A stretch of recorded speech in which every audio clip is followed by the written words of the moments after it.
It's a huge crowd tonight, so thanks everyone for coming again. So ready for our third speaker tonight. Luke O'Reilly is a PhD student at UCC School of Geology. He's here to talk about his work related to global warming and the effect on cold water reefs. So, Luke.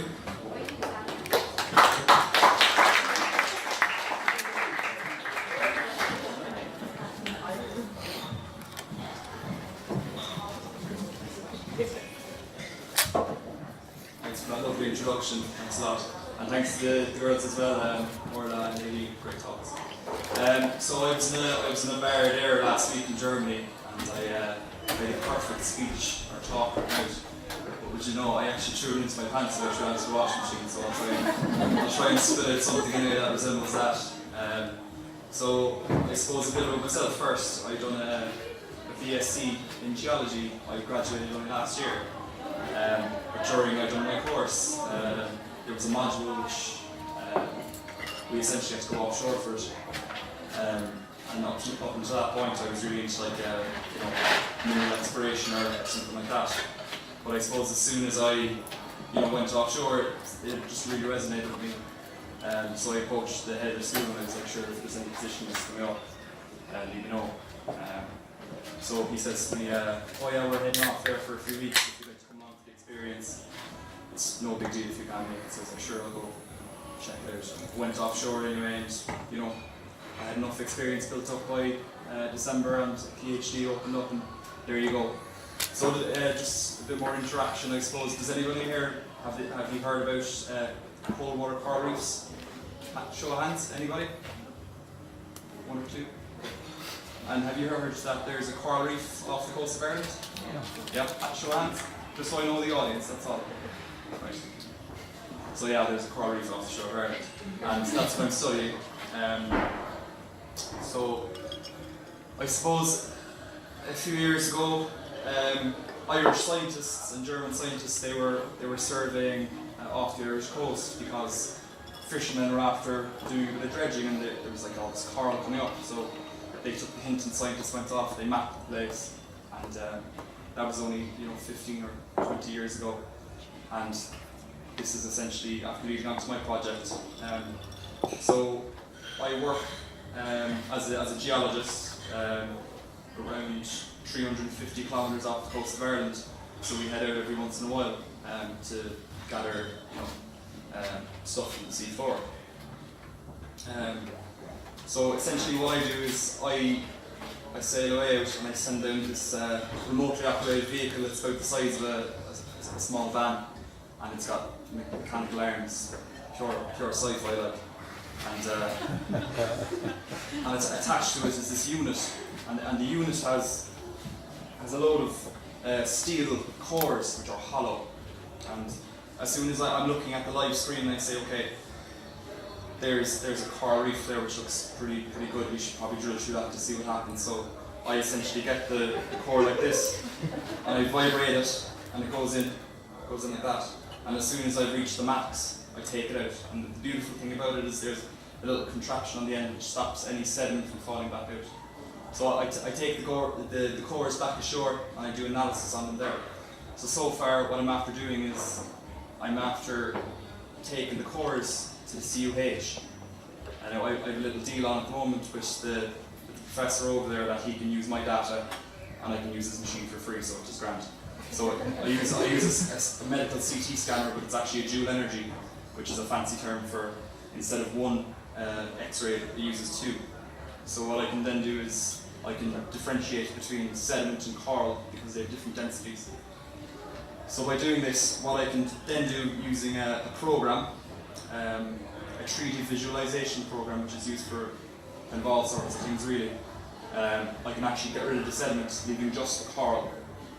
So what I can then see is, for instance, if this is my core, and let's say this is at the sea floor and this is roughly 1.5 meters below, I can see periods of growth versus periods of no growth versus growth versus no growth. So what I'll then do with them is I'll take out a piece of coral and I can date it using radiometrics, uranium, thorium in particular, so they have a fantastic capability of giving the ages of things. So if I can tell that, okay, there's a lot of coral here happening, let's say maybe 1,000 to the present day, I know the conditions are very good here. And for instance, this period where there's no coral, I can say, okay, this is highly erosive. And then when I come to the next layer of coral growth, I can say, okay, that's just 5,000 years old, which means that there's a 4,000 year kind of threshold where it was just terrible for corals growing. So I suppose in the long run, what does this mean? Well, a lot of geologists, they use things from the past to find out what's going to happen in the future. So if we can see that, okay, if the temperatures are,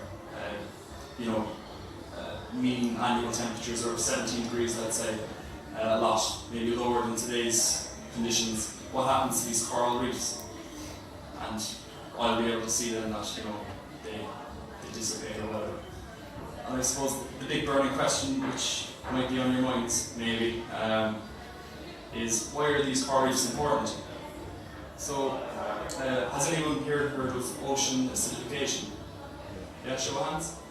It's pretty prominent in the news right now.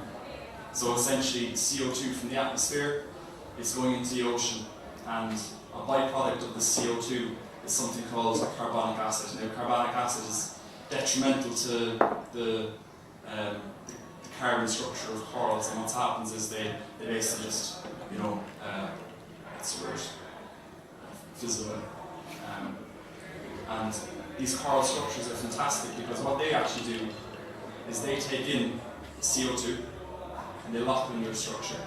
And what happens in the area which I'm studying, which is similar to the modern day Grand Canyon, is they bring down the CO2 down to the water column, they lock it up, and then they erode down to deeper water and the whole carbon cycle starts again. So if these corals aren't there, which is quite similar, if you want an analogy, would be like trees. If this coral isn't there, what's there to soak up this CO2? Now, not a lot of people know about these structures because it's a very new in science today, but they're just important, if not even more important for the carbon cycle. So at the moment, I'm only after starting in January now, but so far I'm after scanning these cores. And my next thing to do now is just do an analysis on the sediment and date the individual coral pieces.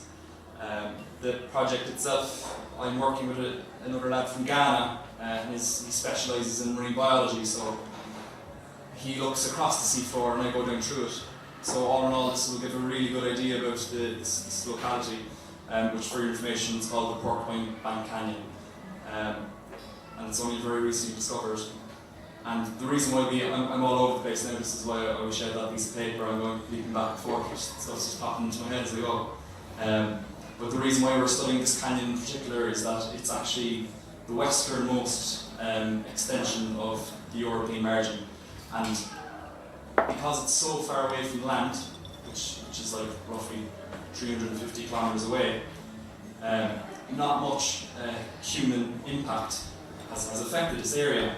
So if you like, it actually represents, like maybe a microbiologist might call it, a petri dish.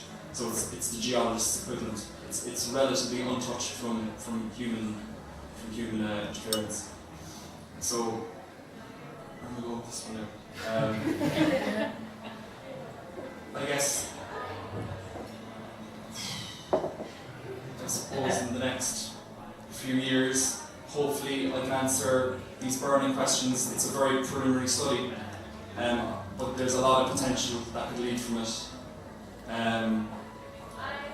I guess the main impacts for Ireland is that I'm sure something like, now don't quote me on this now, but there's a good few million quid there is going through the fishing industry, and if you take away these coral reefs, there'll be no more fish and there'll be no more mammals. Think of it like the way a rabbit eats grass and foxes eat the rabbit. What happens when you take away the grass? So it's similar kind of idea. So understanding these structures, how they functioned in the past, is actually very critical to how they're going to function in the future. So that's what myself and the team in UCC are doing. So if you want to find out more, you can just give us a small Google search. UCC Marine Geology will pop straight up, or type in, I'll get more hits. So, thanks for listening, and sorry if I was harping on too much, and thanks for having me as well, Lee. You're doing great work and that, so thanks very much. Cheers.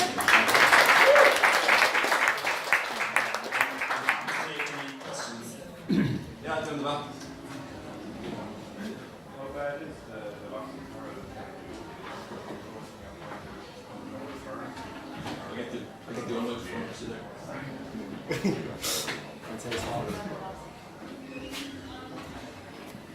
Fishing system. Great talk. How bad is the loss of coral globally? Are we sort of approaching a point of no return? I read stories about Australia in particular where coral seems to be in very bad shape. Yeah, that's a great question. So there was a study done by a colleague of mine, and what he done is he looked at a particular coral mound off the coast of Ireland, and he mapped it. He basically got this thing called a multi-beam echo sounder, which is a bit like a contraption which works like a bat in a cave. It sends out this echolocation that bounces back, and you can map this reef system. So what he done is he mapped it again in 4 years, and he saw that the structure itself is losing, I think it's around 20% of its overall size. So if you think of that on a small scale, imagine what that's doing to the, let's say, carbon cycles on the big scale. It's quite amazing. And the shallow reef stuff is, that's hatched it all together, that's getting big time there. And it's only a matter of time before, it's going to get down to these depths. And these corals are happening off the Irish coast around 900 metres to 3,000 metres. But the shallow stuff, we're talking at 50 metres there, which is, it's only a matter of time. Yeah. That's a great question. Thank you. No bother. Are there any other questions here? Yeah, there's a chat up the front. How are you getting on? I raised my hand when you said, who's heard of cold water corals? I wasn't implying that I know how they work. I'm more familiar with the warm water corals. These seem to be too deep to be much influenced by photosynthesis. What's the food? How do they get their energy? Yeah, that's a very good question. So there's many different theories at the moment. The first theory is a concept called downwelling, whereby you're familiar with the term. So they take nutrients from the surface, and particular currents bring these nutrients down, and this is where these cold water corals are thriving, just when they're running along the seafloor. I've also seen, and a lot of other geologists have seen, that these coral structures are growing on areas of maybe a ridge, or even on something as small as a dropstone on the seafloor, which have been glacial deposits. So I've seen it firsthand. There could be a rock, 300 kilometers offshore.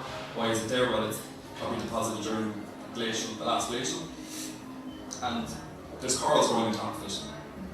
And I suppose another hypothesis which I'm not truly convinced of would be through gas seepage on the seafloor. However, when you look at the sonar through the structures, there's no proper faults going underneath them, so it's a bit of a shot in the dark. I'm not completely writing it off, but I think just upwelling or downwelling and on a raised structure would do the business. It's clear they're not autotrophic. Yes. So what do you know about the metabolism? And are they taking in reduced carbon and releasing? No, just any little critters that you find down there. Any little critters. They're not too picky. It seems. So when you, let's say if you take a piece of coral, you bring it back to the surface, and maybe put it in a fish tank, and you keep it in a dark setting, and you just keep a steady flow of little critters into it. It's just going to pick them up and just incorporate that into the structure. So that's its main energy source. But unlike the shallow water reefs, they've got a completely different structure to them. feeding structure is what I mean. So anything goes down at these depths. But once there's strong enough currents to keep any sediment from building up in them, once they don't get buried, they're pretty happy. They're very, very durable organisms. No bother, thanks very much. Is there any other questions? Any other questions? Yeah, right. It's a really good talk, by the way. No bother. Thank you. I just want to ask, are there any signs of when a coral is in decline? I don't actually know anything about the area, but like, are there like signs? Is there like a decline in certain types of coral in the species that are with them? Very, very good question. Sorry. No bother. No, it's good. It's good. So you answered your own question there. So it's purely depending on the species, on their maturity. So to do, let's say, a study on ocean acidification and its impact, a lot of authors actually, I'm going to make a bold statement. I'd say every author to date hasn't done it across the board, species-dependent study, so which is wrong. But I've definitely read that. It depends on the species. Some species they flourish in maybe pHs which other corals just completely dry off. So it's a long few years ahead now to figure out what happens. Yeah. Great. Any others?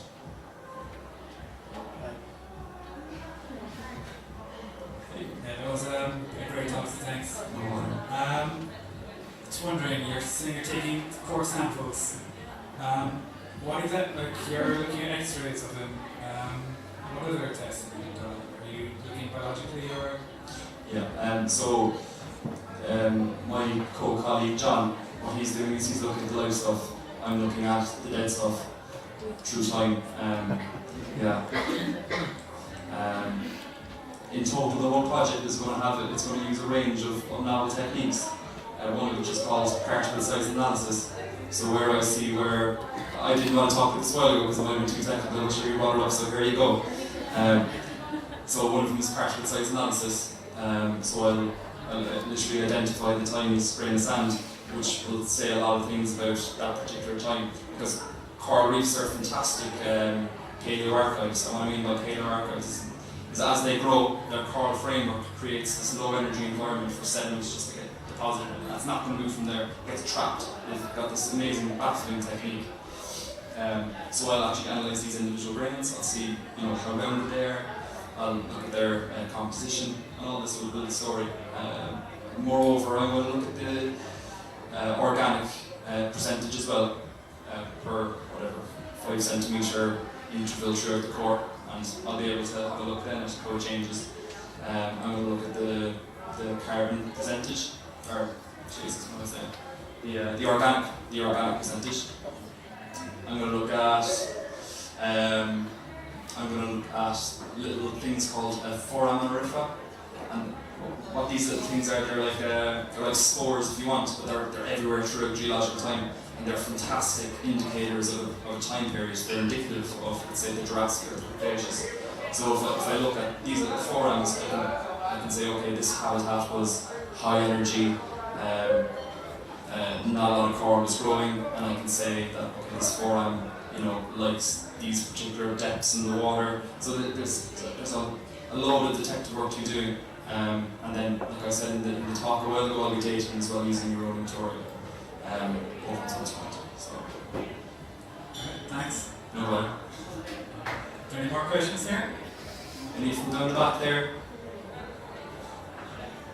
Could I ask one more question? Of course.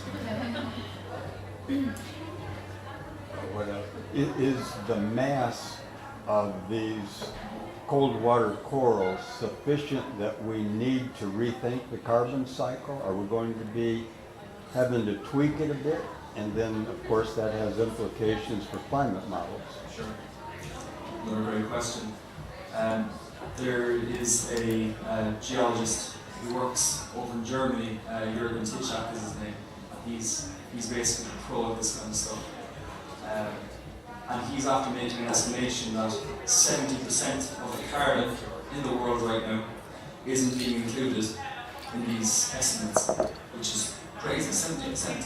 Is locked up in these deep sea structures, you know. So that Yeah, what that's- it's huge, not just. I mean, there's a serious rethinking needs to be done. So,